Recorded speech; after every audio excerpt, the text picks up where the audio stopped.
being sought to be determined.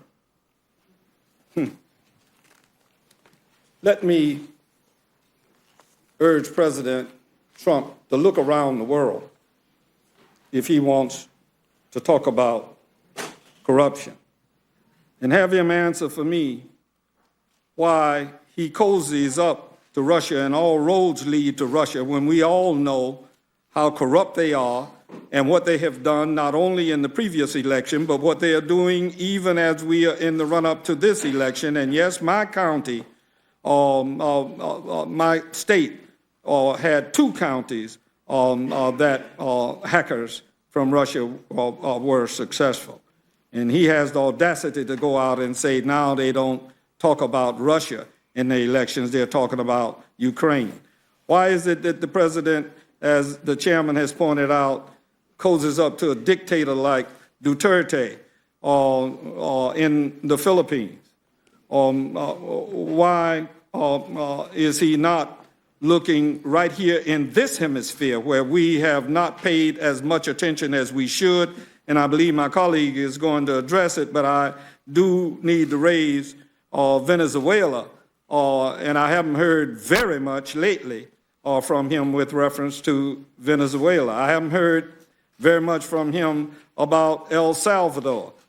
Haven't heard, other than China dealing with trade. Anybody in here that doesn't believe China is corrupt, then you should just visit any one of the places where people are in gulags and being held, and how intellectuals and religious leaders are being tortured in that country. And not to mention, the chairman pointed to it as what the president said, that he fell in love with Kim Jong-un.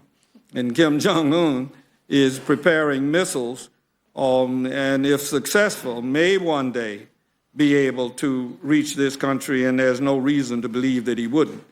Is the president aware of what's going on in Italy? Is he aware of what's going on in India?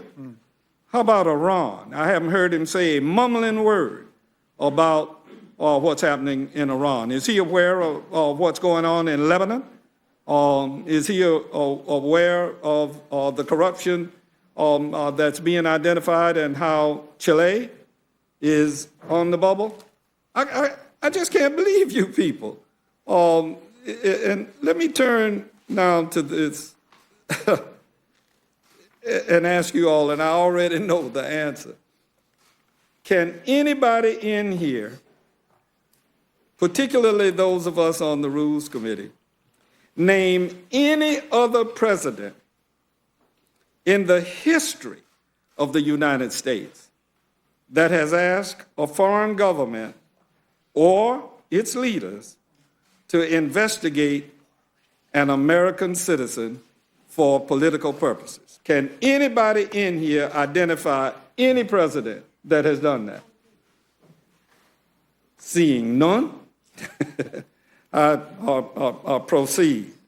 The simple fact of the matter is that my colleagues have determined that they're going to go down the road of distraction and are not going to discuss the facts in this matter.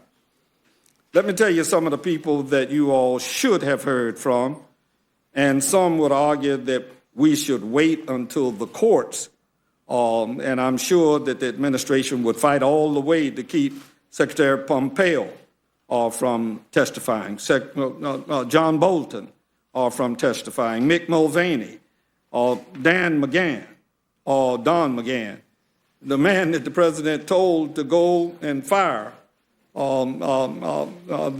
FBI director. How about Robert Blair and Michael Duffy, the guys from Mick Mulvaney's shop where the aid has been withheld? Now let me turn to this document.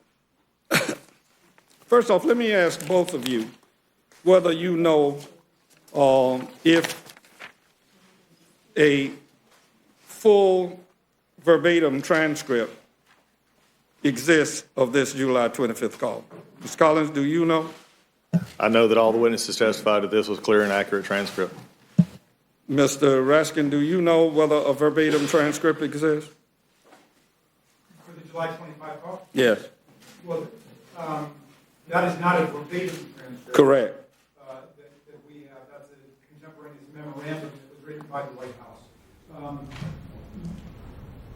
But I've never seen a verbatim transcript. There's no witness testified. There was no witness that contradicted the statements in that and on any of the witnesses. Excuse me? They did not.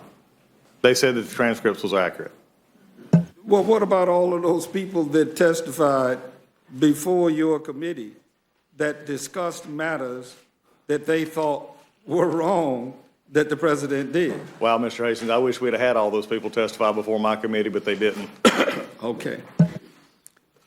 Let me turn to the footnote on this unclassified document that's in the record. It says a memorandum of a telephone conversation is not a verbatim transcript of a discussion. The text in this document records the notes and recollections of Situation Room duty officers and NSC policy staff assigned to listen and memorialize the conversation in written form as the conversation takes place. A number of factors can affect the accuracy of the record, including poor telecommunications connections and variations in accent and or interpretation. The word, quote, inaudible, unquote, is used to indicate, it says, indicate portions of a conversation that the note taker was unable to hear. Do either of you know why the full transcript is in a classified server that can be accessed only by the highest of authorities insofar as classification of their ability? Do any of you know why this thing is in a server? This classified server? No, I cannot give you the full explanation of that. Mr. Collins? Mr. Morrison testified it was put there in administrative error. Mr. Morrison testified to that. Administrative error. That's his testimony, his words, not mine. Who is Mr. Morrison?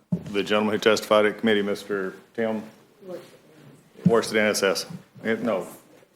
See, I'm sorry. Is he the person that put it in the server? He's the one that testified to it. You'd have to ask him. Again, I would love to do all this. We would have loved to have had these witnesses actually in judiciary. Would you have loved to have the server? I'd love to have the witnesses. We got people running around Ukraine looking for a server under some CrowdStrike notion. Yeah, we also have 68% of the people bribing their public officials too, and that's a Ukrainian issue as well. But on this one, there's no credible witness who said there was anything in the transcript that was not there. I find none of your witnesses. That the president goes out, issues this unclassified statement, and there's a statement out there somewhere in a classified server that may have gotten there mistakenly, according to Mr. Morrison, as you're testifying. But my question ultimately would be, why is it there? Why hasn't it been retrieved? And why have you all not received it? But I digress. Let me go on and finish up with this unclassified statement. Can I ask this question? Because there's an implication, and I would just like a clarification. Are you implying there's another transcript out there? I'm implying that there's more than what we have here which that's no in the witness, server. Okay, which no witness testified to. No Understood. witness of your witnesses testified to. Understood. And I was just making sure that you didn't believe that there was another transcript out there. I don't know what's out there. I know something is in this server. Well, that's about like us with the Intelligence Committee's findings as well that they haven't transferred over to judiciary. I'd like to see what's in the server. I'd love to see what's from the Intelligence Committee that's supposed to have been turned over on H660 as well. So I think you and I are in agreement there. Yeah, in that regard, we are. I would also, let me tell you what even the media, in dealing with this statement, have not gone into certain of its particulars. Here is what was said by Mr. Zelensky, and I'm truncating this so that I can get off and let other members go about their business. He said, I would also like to thank you for your great support. This is Mr. Zelensky talking to President Trump on July 25th, in the area of defense. We're ready to continue to cooperate